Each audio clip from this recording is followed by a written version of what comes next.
Hey, if I'm on your FYP, congratulations. I'm your tia now. I'm fixing to show you how to make some birria de res in the Instapot.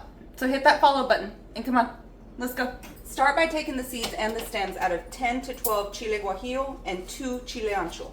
The chile guajillo is going to give you your flavor and the chile ancho is going to give you your color. Look, you guys, it's so little. You said it was a good size. We got 4 kids, it got the job done.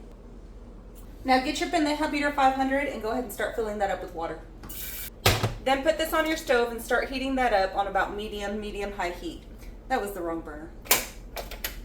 Tia tip of the day, if you're cooking and your handle for your pan is hanging over your stove, turn that to the side. You don't want to accidentally bump into that and spill something all over your kitchen. If you've got little kids, that's especially important. Handles to the side. Now wash your chiles and add them in there. Add in a whole head of garlic, add in 3 Roma tomatoes, add in half an onion, and add in 2 bay leaves. Just shove those in there somewhere. Then using a coffee cup, and it has to be a coffee cup. You get extra points if it says y punto. Fill that to the rim with water. Let this boil for about 15 minutes. After 15 minutes, if your pendeja beater is not overflowing with water, you didn't add enough. You have to start all over again from the very beginning.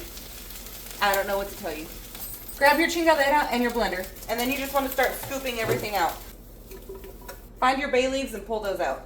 Now get your broth and throw that in your blender too. Once you've got everything in your blender, go ahead and start spicing it. I'm using 2 teaspoons of nor caldo de res, beef bouillon, about 1 teaspoon of paprika, about 1 teaspoon of onion powder, about 1 teaspoon of ground comino. Add in about a teaspoon of oregano. I'm using Mexican oregano. Make sure you grind it up really good. The leaves tend to be a little bit bigger in size. Then you want about 8 to 10 cloves. You also want about a teaspoon of garlic powder. Then just blend this up. Y'all, I forgot the salt. Add in about a teaspoon of salt. After that's done blending, just set it to the side. Now break out your Instapot and start heating that up.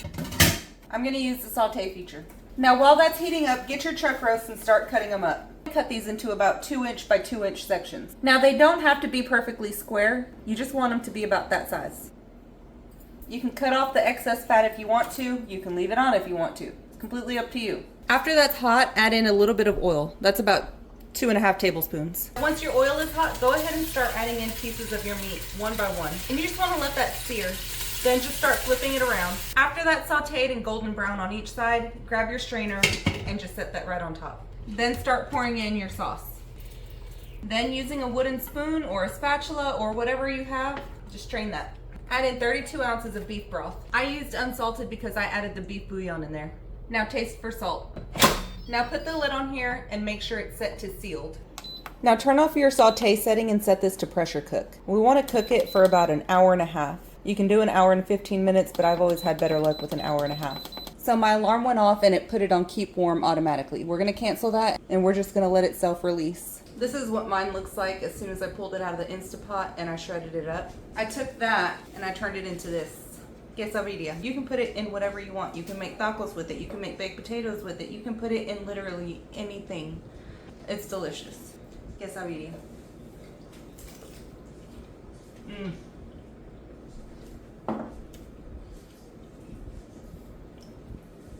Let me know what you think if you try this.